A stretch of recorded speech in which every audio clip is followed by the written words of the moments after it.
নমস্কার, learn English চ্যানেলের একটা নতুন ভিডিও এবং একটা নতুন ক্লাস।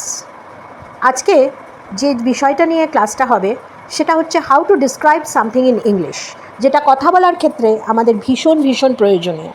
কেন আমরা যখন কথা বলি তখন কিন্তু আমরা কোনো না কোনো কিছুকে আমরা ডেসক্রাইব করি, বর্ণনা দিই। সে একটা ইভেন্টই হোক, সে কোনো বিষয় হোক, কোনো ঘটনা হোক, কোনো ফিলিং হোক, কোনো এক্সপিরিয়েন্স হোক, যেটাই হোক সেটা কিন্তু আমরা বর্ণনাটা দিই। বর্ণনা ছাড়া কিন্তু কোনো কথোপকথন হয় না, সেটা যে কোনো ভাষাতেই। সুতরাং how to describe something in English is a very important aspect. কেননা whenever I am going to speak to someone, I am invariably describing something or the other. সেইটাই আজকে শিখবো। এবং ফ্লুয়েন্সি আনার জন্য আপনারা যারা উৎকণ্ঠায় ভুগছেন যে কীভাবে ইংরেজিটাতে ফ্লুয়েন্ট হব, ভয় কাটাবো, সাবলীলভাবে সহজভাবে কথাটা বলতে পারবো, তাদের ক্ষেত্রে কিন্তু এই জিনিসটা যদি প্র্যাকটিস করেন না, ভীষণ কাজে লাগবে। যে কোনো একটা পিকচার নিয়ে নিন, সেটার উপরে ডেসক্রাইব করুন। হ্যাঁ, এটা কিন্তু বাড়িতে আপনারা অবশ্যই করতে পারেন। তো আজকের এই পিকচারটা আপনারা সবাই দেখতে পাচ্ছেন। এটা একটা কিসের পিকচার বলে আপনাদের মনে হচ্ছে? এটা কিন্তু একটা পার্কে বাচ্চারা খেলছে। That is children are playing in a park, that is the picture. So whenever we are describing something, the first thing that we are doing is we are trying to explain what we see in the picture. And তাই জন্যে this is a picture of a park. দেখুন লেখা আছে think of the words you can use to describe it. ফার্স্টে আমরা একটা পিকচারকে describe করতে গেলে কী কী শব্দ দিয়ে সেটাকে ডেসক্রাইব করতে পারবো সেইটার একটা লিস্ট করে নেব আমরা। তারপরে সেই ওয়ার্ডগুলোকে সেন্টেন্সে ফর্মুলেট করব। So we will first think of the words with which we can describe the picture and then use those words to form sentences. তাহলে এখানে আমরা যেই ওয়ার্ডগুলো দেখতে পাচ্ছি সেটা হচ্ছে গ্রিন লন, তাই না? দেখুন আপনারা সবাই, green lawn, clear blue sky. স্কাইটা কিন্তু clear and blue, there are no clouds. তার মানে কি? It is not monsoon, it is sunny bright weather. তাহলে গরমকাল হতে পারে অথবা শীতকাল হতে পারে, ঠিক আছে? দের ইজ আ স্লাইড, এই যে স্লাইডে চিলড্রেনরা খেলছে, একটা সুইং আছে, দোলনা। Children are happy and joyous, তাই না? তারা হাসাহাসি করে দৌড়াদৌড়ি করছে। Now let's come and frame sentences. এবার আমরা এই ওয়ার্ডগুলো দিয়ে আমরা একটা সেন্টেন্স ফর্মুলেট করব। কটা সেন্টেন্স করতে পারি দেখি। আমি কয়েকটা সেন্টেন্স আপনাদের করে দিয়েছি। ফার্স্ট সেন্টেন্সটা দেখুন, it is a bright Sunny pleasant afternoon. বাচ্চারা তো আফটারনুনেই খেলবে না, ভোরবেলা তো তাদের স্কুল থাকে, কাজেই প্রবাবলি তারা যে খেলছে সেটা থেকে আমরা ইনফার করতে পারি যে it is not early morning. আর দুপুরবেলাও না, কেননা কোনো বাচ্চাই দুপুরবেলা পার্কে খেলতে যায় না। সুতরাং বিকেল, দ্যাট ইজ আফটারনুন। তাহলে আফটারনুন কথাটা আমাকে অ্যাড করলাম, আমি এই পিকচারটা দেখে আমি ইনফার করলাম। অ্যান্ড বিকজ এই ব্রাইট ক্লিয়ার স্কাই, এই ওয়ার্ডগুলো, সানি ওয়েদার আমি ইউজ করেছি, এগুলো এখানে আমি ইউজ করে দিলাম। একটা সেন্টেন্স আমি ফর্ম করলাম। নেক্সট সেন্টেন্সটা কি? The sky is clear and blue হলো। তারপরে সেন্টেন্সটা কি? Children are enjoying themselves in the park. They are enjoying. কেন এনজয় করছে আমি এনজয় কথাটা ইউজ করলাম? Because we can see that they are লাফিং, running about, they are very happy. So they are enjoying this free time that they have. They are playing in the swing and slide. Slide and swing দিয়ে তারা খেলছে। হ্যাঁ, দেখুন আপনি পিকচারে, তারা সুইংয়ে দোল খাচ্ছে, আবার স্লাইডে তারা স্লাইডটা দিয়ে নিচে নেমে আসছে হুড়ুড় করে। সেটা একটা এনজয়মেন্ট স্টুডেন্ট চিলড্রেনদের। নেক্সট হচ্ছে some are busy playing with a ball. এই যে বল আছে পিকচারে, so some are busy playing with a ball, তাই না? তারপরে হচ্ছে কি?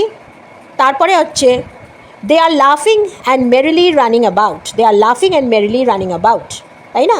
দেখুন, they are all happy and merry. Merry means what? Happiness, তাই তো? আচ্ছা, সেইটা হলো। এরপরে কি আছে? এরপরে আসছে দে আর ওয়ারিং কালারফুল ড্রেসেস। তাহলে দেখুন তাদের গায়ে নীল, পিঙ্ক, হলদে, ব্লু, মারুন, ম্যাজেন্টা, অরেঞ্জ, বিভিন্ন কালারের ড্রেস পরা তাদের। আচ্ছা, আর কি? দ্য পার্ক হ্যাজ লাশ green glass. The park has লাশ গ্রিন গ্রাস। তাহলে লাশ কথাটা সবুজ, খুব সতেজ সবুজ, গ্রিন গ্রাস, এগুলো হচ্ছে particular words to describe this particular picture. They are লাফিং মেরিলি, এইটা একটা। They are wearing colourful dresses. They are busy playing with a ball. They are enjoying themselves, clear blue sky, sunny pleasant afternoon. এগুলো প্রত্যেকটা word আমি use করলাম, আগে ওয়ার্ডগুলো list করে নিয়েছি, তারপর প্রত্যেকটা সেন্টেন্সে আমি ওয়ার্ডগুলো ইউজ করলাম to explain the picture clearly. তাহলে এখানে আমি 8খানা সেন্টেন্স করেছি। নাও which words in these sentences, find the words which whose meanings you don't know.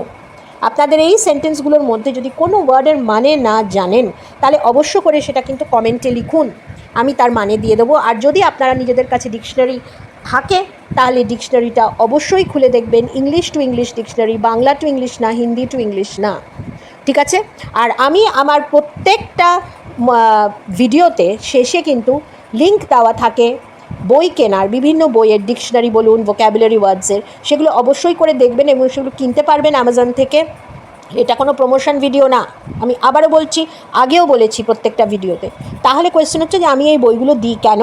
দিই এই কারণেই যে যেসব স্টুডেন্টরা ভিডিও বা ক্লাসগুলো ফলো করছে তাদের বইয়ের দরকার হতে পারে, তাহলে তারা যদি সঙ্গে সঙ্গে সেটা অর্ডার করে পেতে পারে তাহলে তাদের শেখাটা অনেক তাড়াতাড়ি হয়, সরল হয়, সহজ হয়, সেই কারণেই দেওয়া, সেটা মনে রেখে।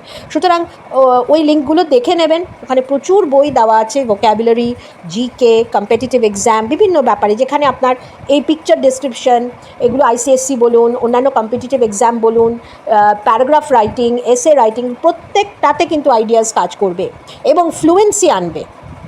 ফ্লুয়েন্সি আনার জন্য picture description is a very very important tool, method by which you can learn English. সুতরাং আপনারা বাড়িতে কিন্তু ছোটো ছোটো পিকচার নিয়ে সেগুলো বসে বসে কিন্তু এইভাবে ডেসক্রাইব করতে পারেন। প্রথমে সেই পিকচারটা ডেসক্রাইব করতে গেলে কী কী ওয়ার্ড লাগবে সেটা আগে লিস্ট করলেন, তারপরে সেই ওয়ার্ডগুলো দিয়ে কিন্তু সেন্টেন্স ফর্মুলেট করবেন। আর এই পিকচারটা দেখে আপনাদের যদি মনে হয় যে আর কোনো সেন্টেন্স হতে পারে যেটা আমি হয়তো লিখিনি, অবশ্যই করে প্রত্যেকে যারা যারা ভিডিও দেখছেন দুটো অ্যাটলিস্ট সেন্টেন্স কমেন্ট বক্সে লিখবেন, আমি কারেক্ট করবো। এটা আমি বারবারই বলি, কিন্তু আপনারা কিন্তু কেউ করেন না। একটা জিনিস শিখতে গেলে কিন্তু আপনাদের ধৈর্য ধরে কাজ করতে হবে। শুধু আমি বলতে পারি না, আমি কি করে করব, একটা ইনস্টিটিউট থেকে আরেকটা ইনস্টিটিউটে যাব, একটা ভিডিও থেকে আরেকটা ভিডিওতে যাব, আর খালি কম্পেয়ার করব, সেটা করলে কিন্তু আমি নিজে কিছু শিখতে পারবো না। সুতরাং আমাকে শিখতে হলে কিন্তু ছোট ছোট জিনিস দিয়ে কিন্তু এগোতে হবে। তো আপনারা যদি কাজটা না করেন তাহলে কিন্তু শেখা যাবে না। সুতরাং এই পিকচারটা দেখে আপনারা আর যদি কোনো সেন্টেন্স মনে করেন যে ফ্রেম করা যায় বা লেখা যায়, অবশ্যই করে কমেন্ট বক্সে লিখবেন। আর যারা নতুন চ্যানেলটি দেখছেন তারা সাবস্ক্রাইব করবেন, আর যারা পুরনো ভিউয়ার্স তারা সঙ্গে থাকবেন, কেননা সাবস্ক্রাইব করলে আর কিছুই হয় না, বোঝা যায় যে আপনাদের কী টাইপের ভিডিও লাগবে। আর আরেকটা জিনিস হচ্ছে, আমি আবারও বলছি, আমি কিন্তু এর আগে ভিডিওতে দিয়েছি যে যারা স্পোকেন ইংলিশ বা যারা ইংলিশ শেখার জন্য ক্লাস করতে চান তারা কিন্তু তাদের ফোন নাম্বারটা কমেন্ট বক্সে লিখবেন। ফোন নাম্বারটা লিখলে আমি সেই ফোনে যোগাযোগ করে নিতে পারবো, অনলাইনে ক্লাস হবে এবং ডিটেলস ক্লাসের কত মানে ফিজ ইত্যাদি সেগুলো তখনই বলবো যদি আপনারা ইন্টারেস্টেড থাকেন।